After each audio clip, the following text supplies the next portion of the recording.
Nicaragua, a case study of upheaval. Its Pacific side bursts with 27 volcanoes. Its political landscape rumbles like an impending eruption. This is Rio Blanco, a small frontier town where the campesinos still carry pistols and ride horseback down Main Street. Rio Blanco lies in the very heart of what was the war zone. It was scarred by battles between Sandinistas and U.S.-backed Contra rebels fighting a dirty guerrilla war.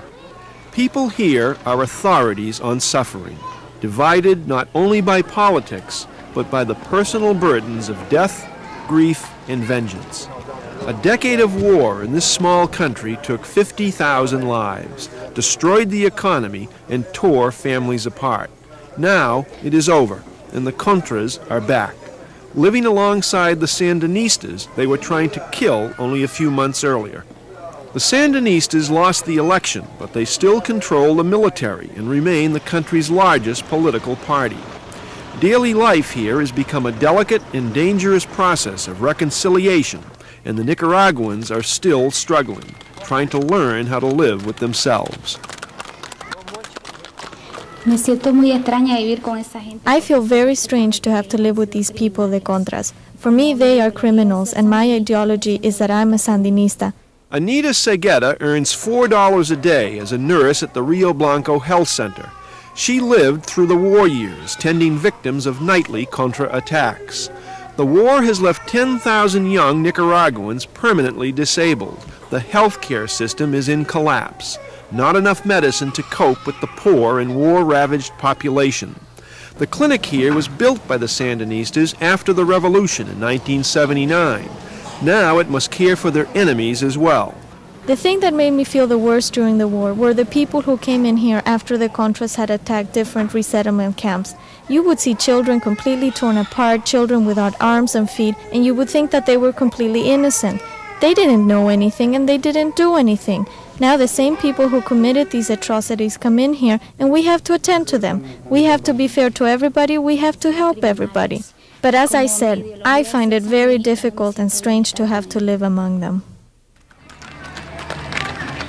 Rio Blanco is a major resettlement area for returning Contras. They have come by the thousands to claim what they were never able to win in 10 years of war: land. Ronaldo Centeno is a Contra veteran of the guerrilla war. He has come to Rio Blanco reunited with his wife and 5 children to start a new life. We didn't want to turn over our arms, but the new government said that if we turned them in, they would help us. They promised to give us land, build us houses, give us money and clothes. They promised us these things in exchange for turning in our weapons. The promises have not been kept. Hundreds of Contras and their families have lived as refugees in this abandoned factory at the edge of town for more than 6 months. In spite of a pledge of $300 million in U.S. aid, the UNO government is reeling from triple-digit inflation and massive unemployment. Contras say the land they have been offered is too remote and not good for farming. The houses and schools they were promised have not materialized. We feel betrayed by this process. We feel that we were deceived because we have basically gotten nothing out of this. Supposedly we won the war. It was we, the Contras, who were carrying the weapons and actually doing the fighting. Some say that we did win, but looking at it in reality, I don't feel like we have. This is what has become of Ronald Reagan's freedom fighters. While Oliver North collects $24,000 a speech, his frontline campesino guerrillas scramble for meager supplies of rice and beans. At one time, our government considered the Contras so politically important that they used whatever means necessary, legal and illegal, to support them. Now, with the war over, the U.S. has paid one $30 million payment for resettlement. The money hasn't had much impact down here in the trenches. The Contras are angry and frustrated. Jesus Davila was trained by the United States in Honduras and fought as a Contra for 8 years. We feel abandoned by the United States. We want the U.S. to remember us and to know that we still remain intact as a group. Not for the same purpose as during the war, perhaps, but we are here. In the past, we had a very specific enemy, and we still have that enemy. Even though they want reconciliation, with time there could be a situation where a civil war might develop. not from our initiative. It would be on the part of the Sandinistas.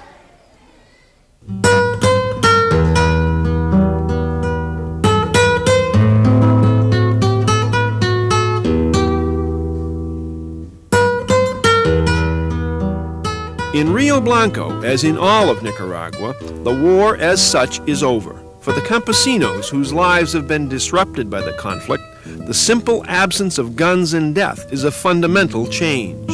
But the country's economic collapse and the growing Contra discontent will test the strength of an uneasy peace.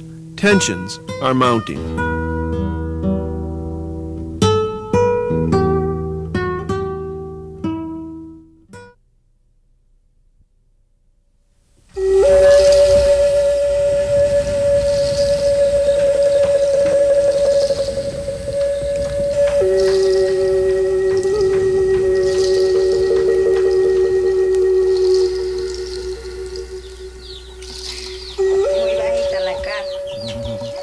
Carmela Lopez has had a hard life, strained by too many planting seasons on too little land.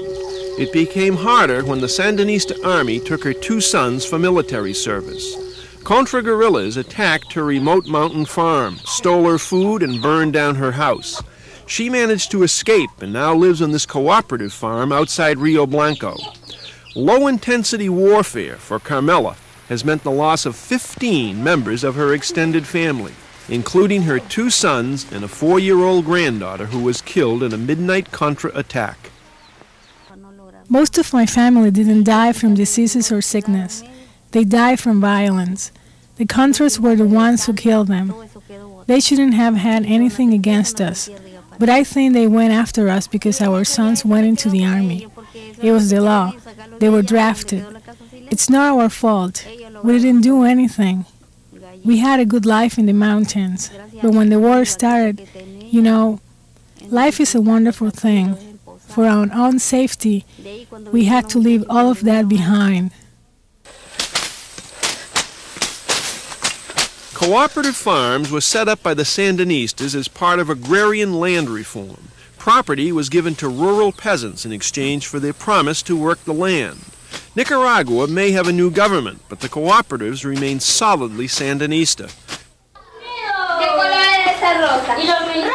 Children here still celebrate the triumph of the revolution.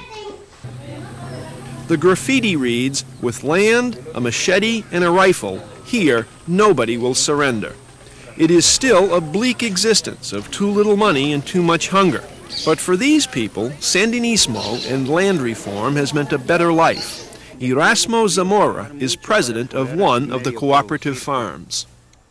They gave us about 850 acres that was for 18 families originally. The problem was that it was abandoned land. It really wasn't prepared adequately to produce corn, which is what we were trying to grow. So we had to do a lot of work to improve the land, and now it is producing. We have built 28 houses on our cooperative and have a chapel, water wells, and a daycare center. I think we have come a long way. The Sandinistas created the cooperative farms by confiscating unused land from large landowners in the area, landowners like Luz Pastora.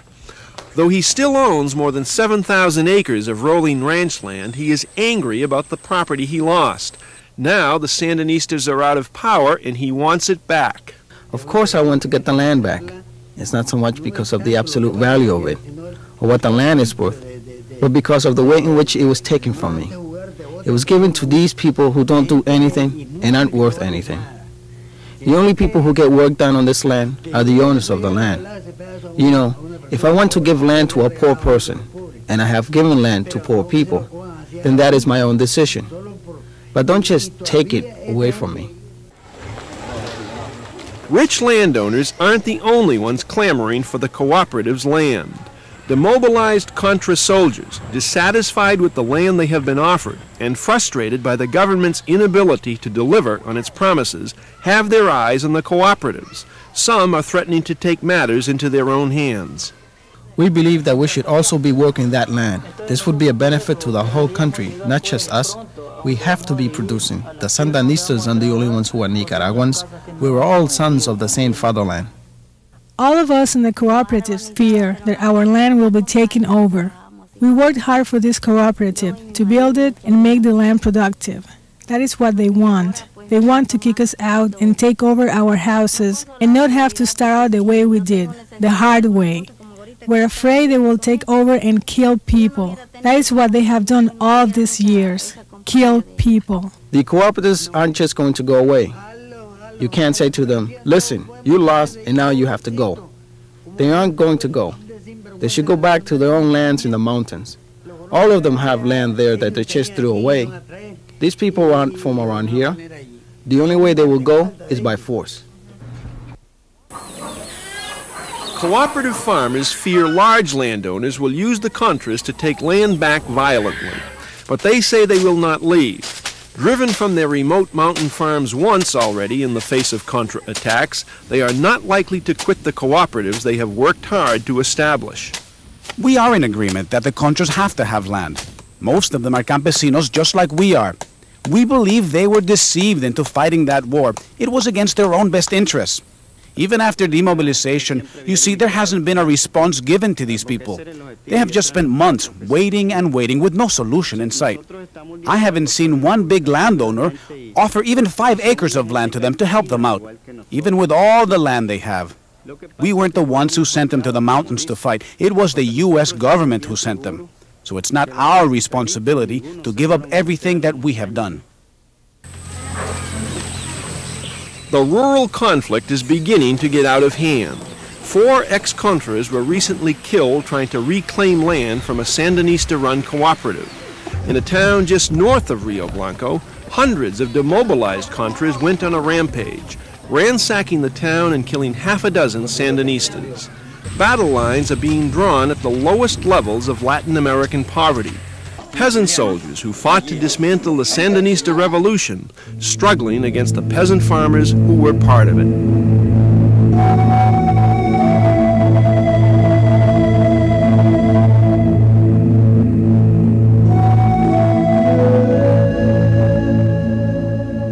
The war was a terrible thing. It was a very hard time for all of us. Now we all have tremendous needs, including the demobilized Contra. They were promised a lot of things, and they have a right to those things. But they don't have the right to take the cooperative's land. That is not democracy, that is not brotherhood, and that is not reconciliation.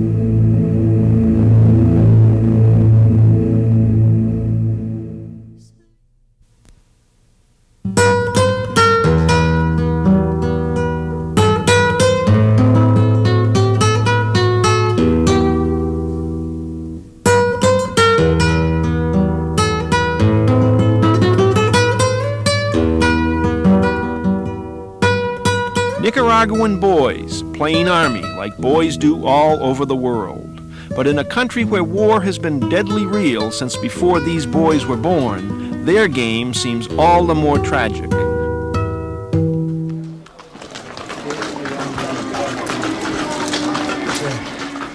The real war is over now, but the violence continues.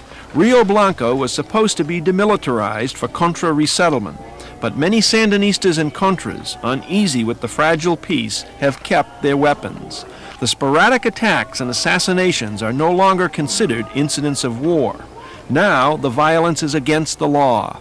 A new rural police force made up of ex-Contras has been set up to help the Sandinista police disarm the townspeople and defuse the situation. A few months ago, these men were trying to kill each other. Now they are working together to stop the killing. As far as working out with the Sandinista police, I feel good about that. We should be working together because we are both trying to do the same thing. Every once in a while, there are occasions where we talk with the Sandinistas about the war, but in general, we try not to remember. Miguel Gomez is a frontline ex-Contra, now working as a rural policeman alongside his former enemies. He has a dangerous job, trying to keep the peace in a country accustomed to war. What we are fighting for is a reconciliation. I don't see this as difficult. If one gives his best effort and does his part, then it should be easy. But if you don't give your best and aren't willing to help out, then everything becomes hard. Then even tying your shoes becomes an effort. 6 hours after this interview, 26-year-old Miguel Gomez was shot in the throat while trying to disarm a Sandinista. He died instantly.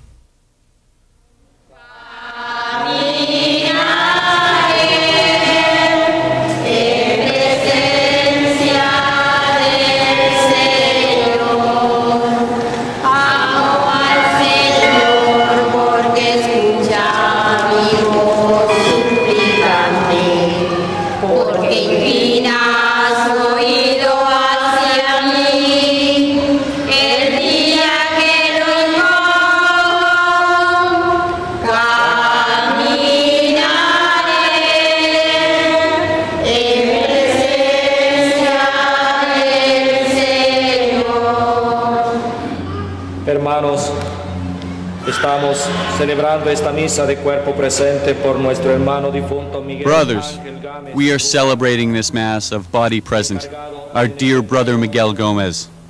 His death has caused a great pain in this community. It is a direct result of circumstances which are all too frequent here, the violent use of guns. As pastor of the Rio Blanco Church, Father Domingo Pepe has come to know the funeral service by heart. Uso de guaro, violencia, arma y nada más. This death again reveals the continuing conflict between the old and the new powers. It demonstrates the force of those powers and the strength of this conflict. People must leave behind ideology and instead begin to think of the whole people and the whole nation.